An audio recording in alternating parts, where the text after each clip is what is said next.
Gowri's cook ട്യൂബിലേക്ക് എല്ലാവർക്കും സ്വാഗതം. ഇന്ന് ചെമ്മീൻ തീയലാണ് വയ്ക്കുന്നത്. ഞങ്ങളിവിടെ കൊഞ്ച് തീയൽ എന്ന് പറയും. അപ്പോൾ ഈ ചെമ്മീൻ വഴറ്റാതെ വയ്ക്കുന്നത്, വഴറ്റിയും ചെയ്യാം. അതേപോലെ തേങ്ങയുടെ കൂടെ നമ്മൾ പച്ചമല്ലി പോയിട്ട് വറുത്ത് വയ്ക്കുമ്പോൾ അത് നല്ലൊരു ടേസ്റ്റാണ്. വെള്ളം തൊടാതെ അരച്ചിട്ടാണ് ഉണ്ടാക്കുന്നത്. വീഡിയോ കാണാം. 1.25 കിലോ കൊഞ്ചാണ് വാങ്ങിച്ചിട്ടുണ്ടായിരുന്നത്. കഴുകി വൃത്തിയാക്കിയ ശേഷം ഏകദേശം ഒരു 3/4 കിലോളം കാണും. ഞാൻ വെയിറ്റ് നോക്കിയില്ലായിരുന്നേ. ഇനി ഇതിലേക്ക് നമ്മൾ തൊലിയൊക്കെ കളഞ്ഞ് കഴുകി വൃത്തിയാക്കിയ ചെറിയ ഉള്ളി ഒരു കൈ എടുത്തിട്ടുണ്ട്. ഇതിൻ്റെ കൂടെ ഒരു കഷ്ണം ഇഞ്ചി, 3 പച്ചമുളക്. ഉള്ളി നമ്മൾ കനം കുറച്ച് നീളത്തിലൊന്ന് അരിഞ്ഞെടുക്കണം. സവാള ഉള്ളി ചേർക്കരുത്. നല്ലപോലെ വിളഞ്ഞ തേങ്ങ പൊടിയായി തിരുവിയത് 2 കൈ അളവിലെടുത്തിട്ടുണ്ട്. ചൂടായ ചീനിച്ചട്ടിയിലേക്ക് 2 ടേബിൾ സ്പൂൺ വെളിച്ചെണ്ണ ഒഴിക്കാം. വെളിച്ചെണ്ണ ചെയ്യുന്ന നല്ല ടേസ്റ്റ്. ഇതുപോലെ ഒന്ന് ചുറ്റിച്ച് കൊടുക്കുമ്പോൾ സൈഡ് പുകയാതിരിക്കും. ചൂടായ വെളിച്ചെണ്ണയിലേക്ക് 1 ടേബിൾ സ്പൂൺ കഴുകി ഉണങ്ങി വെച്ചിരിക്കുന്ന മല്ലിയാണ് ചേർക്കുന്നത്. അതിൻ്റെ കൂടെ തന്നെ 3/4 ടീസ്പൂൺ ഉലുവയും കൂടെ ചേർക്കുന്നുണ്ട്. ഇനി നമ്മൾ അരിഞ്ഞ് വെച്ചിരിക്കുന്ന ചെറിയ ഉള്ളിയിൽ കുറച്ച് ചേർക്കാം.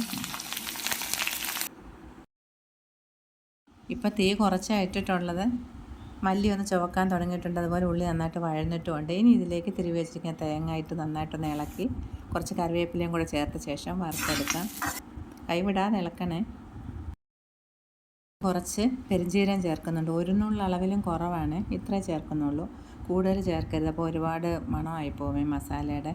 അപ്പോൾ ഇത്രയും ചേർക്കുമ്പോൾ നല്ലൊരു മണം കിട്ടും. മസാല ചേർത്തിട്ടുണ്ടെന്ന് നമുക്ക് അറിയത്തതുമില്ല. വറുത്തരയ്ക്കുന്നതിന് നല്ലപോലെ വിളഞ്ഞ തേങ്ങ തന്നെ എടുക്കണം. പൊടിയായിട്ട് തിരുവി മീഡിയം ഫ്ലെയിമിലിട്ട് കൈവിടാതെ ഇളക്കണം. അപ്പോഴേ നമുക്ക് ഒരേമാതിരി തേങ്ങ മൂത്ത് കിട്ടത്തുള്ളൂ. ഗോൾഡൻ കളറായിട്ടുണ്ട്. നമുക്കിത് മല്ലി നന്നായിട്ട് കാണുകയും ചെയ്യാം. മൂത്ത് പോയിട്ടൊന്നും ഇല്ലല്ലോ. ഇനി സ്റ്റവ് ഓഫ് ചെയ്യാം. വെളിച്ചെണ്ണ കുറവുള്ള തേങ്ങയാണെങ്കിൽ കുറച്ച് വെളിച്ചെണ്ണ ഒഴിക്കുക. ഇതിൽ നമ്മൾ ഒഴിച്ചിട്ടില്ല. ഇനി 2.5 ടേബിൾ സ്പൂൺ കാശ്മീരി മുളക് പൊടിയാണ് ചേർക്കുന്നത്. എല്ലാ ഭാഗത്തും പിടിക്കുന്ന മാതിരി നന്നായിട്ടൊന്ന് ഇളക്കണം. മഞ്ഞൾപ്പൊടിയും കൂടെ ചേർക്കേണ്ടായിരുന്നു. ഇനി ചേർത്താലും കുഴപ്പമില്ല. നല്ല ചൂടുള്ളതുകൊണ്ട് മൂത്ത് കിട്ടും. 1/2 ടീസ്പൂൺ വീതം 2 പ്രാവശ്യം ചേർത്തിട്ടുണ്ട്. മൊത്തം നമ്മൾ 1 ടീസ്പൂൺ മഞ്ഞൾപ്പൊടിയാണ് ചേർത്തേക്കുന്നത്.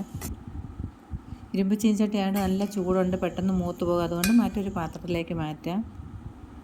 അതേ ചീനിച്ചട്ടി തന്നെ 1 ടേബിൾ സ്പൂൺ അളവിൽ വെളിച്ചെണ്ണ ഒഴിച്ചിട്ട് നമുക്ക് ഉള്ളി വഴറ്റിയെടുക്കാം.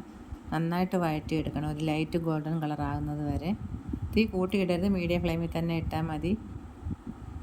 ഉള്ളി നന്നായിട്ട് വഴന്ന് ലൈറ്റ് ഗോൾഡൻ കളർ ആയിട്ടുണ്ട്. എടുത്ത് വെച്ചിരുന്ന 3 പച്ചമുളകും കൂടെ ചേർക്കാം. ഇതിൻ്റെ കൂടെ നമ്മൾ ഒരു കഷ്ണം ഇഞ്ചി പൊടിയായിട്ട് കൊത്തി അരിഞ്ഞതിൻ്റെ പകുതി ചേർക്കുന്നുണ്ട്. 1-2 പ്രാവശ്യം ഇളക്കിയ ശേഷം സ്റ്റവ് ഓഫ് ചെയ്യാം. ഇപ്പോൾ ഇരുമ്പ് ചീനിച്ചട്ടിയാണ്, നല്ല ചൂടുള്ളതുകൊണ്ട് ഇടയ്ക്ക് 1-2 പ്രാവശ്യം ഒന്ന് ഇളക്കി കൊടുക്കണം. ചൂടൊക്കെ പോയിട്ടുണ്ട്. ഇനി മിക്സി ജാറിലിട്ട് വെള്ളം തൊടാതെ അരച്ചെടുക്കാം.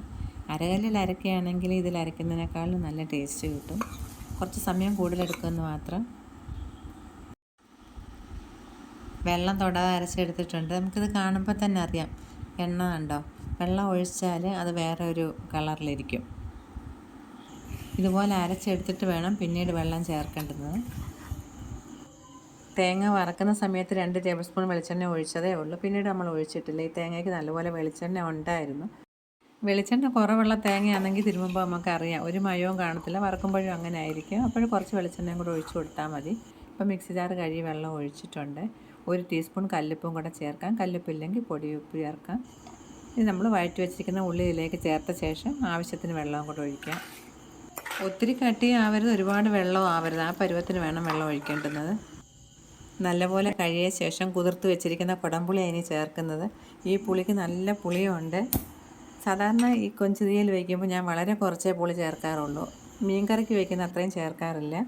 പുളി ഉണ്ടോ എന്ന് ചോദിച്ചാൽ ഉണ്ട്. ആ ഒരളവിലാണ് ചേർക്കുന്നത്. പിന്നെ എരിവും പുളിയൊക്കെ അവരവരുടെ ഇഷ്ടത്തിന് ചേർക്കാം.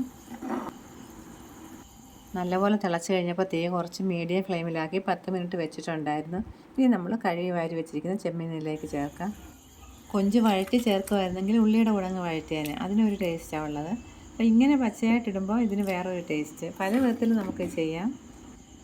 കൊഞ്ചിടുന്ന സമയത്ത് തീ കൂട്ടിയേ വെച്ചിട്ടുണ്ടായിരുന്നത്. ഇപ്പോൾ നല്ലപോലെ തിളച്ചിട്ടുണ്ട്. ഇനി തീ കുറച്ച് ഒരു 15 മിനിറ്റും കൂടെ നമുക്ക് അടച്ച് വയ്ക്കാം.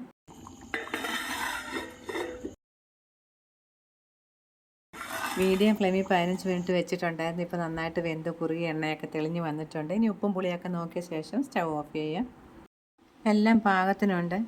ഇനി നമ്മൾ ഇഞ്ചി കൊത്തി അരിഞ്ഞ് വെച്ചതിൻ്റെ ബാക്കി മാറ്റി വെച്ചതും കൂടി ഇതിലേക്ക് ചേർക്കാം. ചിലർക്ക് ചെമ്മീൻ കഴിക്കുമ്പോൾ ഗ്യാസ് ട്രബിളിൻ്റെ പ്രശ്നമുണ്ട്. അങ്ങനെയുള്ളവർക്ക് ഇങ്ങനെ ചേർക്കുന്നത് വളരെ നല്ലതാണ്. കൂടെ കറിവേപ്പിലയും കൂടെ ചേർക്കാം. ഇതുപോലെ തീയലൊക്കെ ഉണ്ടാക്കി 2-3 മണിക്കൂർ വെച്ചിട്ട് കഴിക്കണം. അപ്പോഴായാലും ഉപ്പും എരിവും പുളിയൊക്കെ നന്നായിട്ട് പിടിക്കുന്നത്. ടേസ്റ്റും കൂടുതലായിരിക്കും. ചെമ്മീൻ കിട്ടുമ്പോൾ ഇതുപോലെ ഒന്ന് ഉണ്ടാക്കി നോക്കിയിട്ട് നിങ്ങളുടെ അഭിപ്രായങ്ങളൊക്കെ പറയാൻ മറക്കരുത്. മറ്റൊരു വീഡിയോയുമായി വീണ്ടും കാണാം. താങ്ക്